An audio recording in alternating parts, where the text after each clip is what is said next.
Ó, esse vídeo aqui é bom, hein? Porque o Dexter seria preso em menos de uma semana hoje em dia na vida real, hein? Tipo assim, se fosse 2026. O Dexter é inteligente, hein? Esse é Dexter Morgan, o analista forense do Departamento da Polícia de Miami, que canaliza seus instintos mais obscuros, caçando outros que conseguiram escapar do sistema de justiça tradicional. Ele segue um código estrito, um conjunto de regras criados pelo seu pai adotivo para mantê-lo vivo, focado e, acima de tudo, livre. Agora a pergunta que não sai da nossa cabeça é: será se esse método milimetricamente calculado de Dexter daria certo na vida real hoje em dia? Se a gente tirar o passageiro Eu acho que não daria tão certo, não, porque sombrio tem muita e toda câmera. aquela conveniência de roteiro, será se o Dexter, o passageiro sombrio, sobreviveria à ciência forense de hoje? Então vamos esquecer a trama de Dexter por um momento, vamos analisar somente o seu método. Meu nome é Eduardo e a sua missão de hoje é deixar um like e clicar no botão de hypar neste vídeo aqui. Agora podemos começar. Dexter percebe... Já começa o seguinte: o Dexter direto invadia a casa dos outros.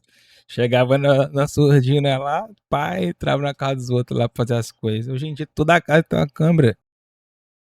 Toda a casa tem uma câmera. Segue os seus alvos, anestesia suas vítimas, monta uma sala inteira forrada com plástico transparente, realiza o ato, precisa, coloca tudo em sacos de lixo super resistentes e amarra eles. Joga em seu barco e despeja os restos mortais no fundo do oceano, onde a corrente do Golfo leva para bem longe as evidências. Parece um sistema à prova de falhas, não é mesmo? Ele não deixa impressões digitais, não deixa fios de cabelo espalhados, não deixa o próprio sangue no local. Mas o que acontece quando a sua ausência meticulosa de evidências se torna por si só a sua maior evidência? Há alguns anos, eu, Eduardo, me aprofundei nos estudos da criminalística para me tornar um perito, mas a vida me conduziu por outro caminho e hoje sou professor na área da inclusão.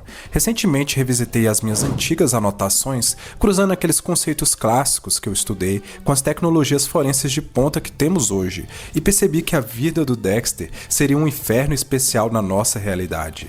Eu recomendo que você preste atenção em cada detalhe nesse vídeo. Eu nunca vi nada parecido aqui no YouTube.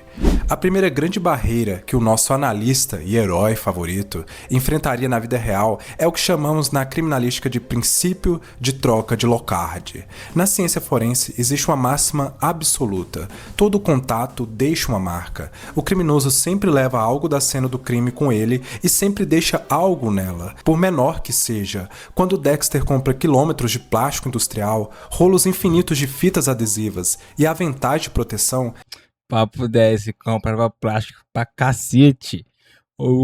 Que isso, cara? Era o cara que mais comprava plástico em Miami, certeza, mas certeza. Ele está criando um gigantesco rastro de consumo. Hoje, os investigadores modernos usam a análise da cadeia de suprimentos. Se um corpo desaparece e a polícia encontra um local de desova suspeito ou qualquer resquício de plástico específico, eles não procuram apenas o suspeito de imediato. Eles rastreiam um lote do material de volta até a fábrica e cruzam com cartões de crédito. Vocês acham que é fácil comprar quantidades industriais de lona e anestésico animal repetidas vezes sem adicionar um algoritmo financeiro ou chamar atenção em um mundo digitalizado?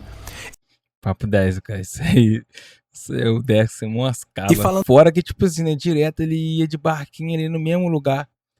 Pô, ninguém estranhava, né? Em anestésico, vamos entrar no fundo da química da coisa. Para neutralizar as vítimas, Dexter usa o M99, também conhecido como etorfina. É um tranquilizante de uso estritamente veterinário, usado para derrubar elefantes e rinocerontes, e que é centenas de vezes mais potente que a própria morfina humana. Na série ele consegue contornar isso usando um pseudônimo e registros antigos. Na vida real, o controle sobre agentes paralisantes dessa magnitude é feito pela DEA, a Agência Antidrogas Americana, e é absurdamente rigoroso e digitalizado. Cada miligrama precisa ser justificado em um sistema federal, uma auditoria de rotina ou uma simples diversão divergência de estoque em Miami levantaria uma bandeira vermelha gigante no mesmo dia.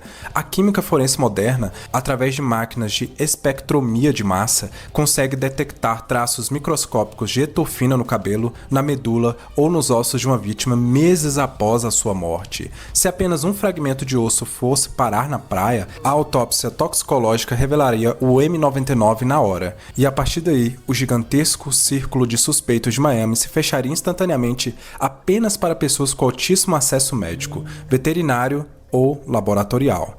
Vamos aprofundar um pouco mais no cenário do crime. A famosa e icônica sala revestida de plástico. Dexter confia na premissa de que o plástico vai conter todo o material biológico a ser enrolado junto com a vítima, mas a física e a mecânica dos fluidos contam outra história. Quando um corpo sofre o tipo de trauma severo que ele aplica, a pressão arterial e a liberação de gases internos causam micro-respingos que viajam em suspensão pelo ar. São gotículas de sangue invisíveis a olho nu, menores que a... Velho, tinha que ter uma coisa que absorvesse a parada, né? Tipo, eu fico pensando, nem na hora que tá pegando ali, escorrer mancado. Isso pode acontecer, né? cabeça de um alfinete. Na forense real da nossa década, peritos utilizam luminol e reagentes químicos muito mais avançados, como Blue Star, que revelam traços de hemoglobina, mesmo que a superfície tenha sido esfregada e lavada com água sanitária dezenas de vezes. Se um único micro-respingo escapasse da borda da lona e caísse em uma fresta microscópica do piso de madeira ou no rejunte de um azulejo num prédio abandonado, os peritos iriam encontrar, e o plástico cria eletricidade estática. Não, depende, né? No Brasil, não sei, tá? Não sei, não. Vocês iam procurar a fundo isso, não. Ele atrai como um imã microfibras de roupa, fragmentos de pele morta, pólen de plantas específicas de determinadas regiões de Miami e poeira. Quando Dexter enrola o plástico para descartar no mar, ele está essencialmente selando a vácuo uma cápsula do tempo forense. Se um único saco de lixo boiasse de volta à superfície, a polícia não teria apenas o corpo, eles teriam a poeira microscópica, o pólen exato e as fibras do local de origem, permitindo mapear exatamente em... Pô, mas será que eles usam isso mesmo? Será? Cadê? Se os caras tivessem aqui no Brasil, pelo menos, essa tecnologia, ou quisesse usar essa tecnologia aqui no Brasil, tinha resolvido muito caso aí que não resolve. Ou bairro ou galpão o crime ocorreu. Mas digamos que o oceano realmente engula todas essas provas físicas. Como os investigadores reais chegariam até a porta dele? A resposta provavelmente está no seu próprio bolso. A forense digital é o pesadelo absoluto de qualquer serial killer nos dias atuais. Dexter tem um hábito necessário de perseguir e investigar suas vítimas antes de agir. Ele dirige o seu carro pela cidade, observa os alvos de longe dentro do seu carro, entra escondido em casas para procurar evidências. Em uma metrópole, hoje, ele estaria sendo vigiado.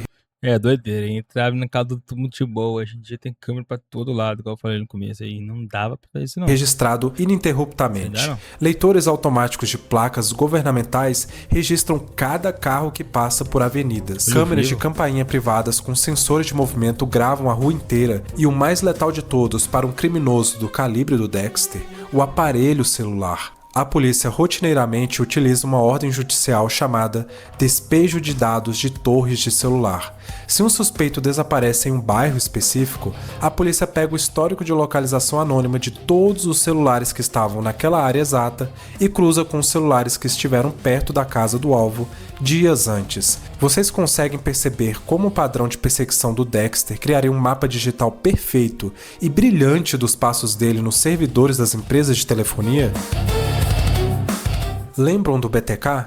Dennis Rader foi um serial killer muito famoso que aterrorizou os Estados Unidos por quase 30 anos. Ele era extremamente metódico, organizado, não deixava digitais, zombava da inteligência da polícia e achava que era mais esperto que toda a força-tarefa do FBI. Como ele foi pego no final das contas? Por causa da temida tecnologia. Ele enviou um manifesto para a polícia salvo em um disquete achando que era indetectável. Mas os peritos em forense digital conseguiram recuperar os metadados ocultos de um arquivo deletado que apontavam para um usuário chamado Dennis, no computador de uma igreja local. O ego do assassino, aliado à sua ignorância sobre o rastro tecnológico invisível, foi a sua ruína. Dexter, trabalhando ativamente dentro da própria polícia de Miami, acessando o banco de dados da FBI para pesquisar histórico criminal de suas vítimas, estaria deixando uma assinatura digital eterna no sistema em cada busca. Os acessos aos servidores da polícia são auditados por software. Uma hora ou outra, um investigador cibernético de assuntos internos faria a pergunta óbvia: por que todas as pessoas que somem misteriosamente na cidade Mas perguntava, ó o Dux aí, ó. Mas não deu muito bom pra ele, não.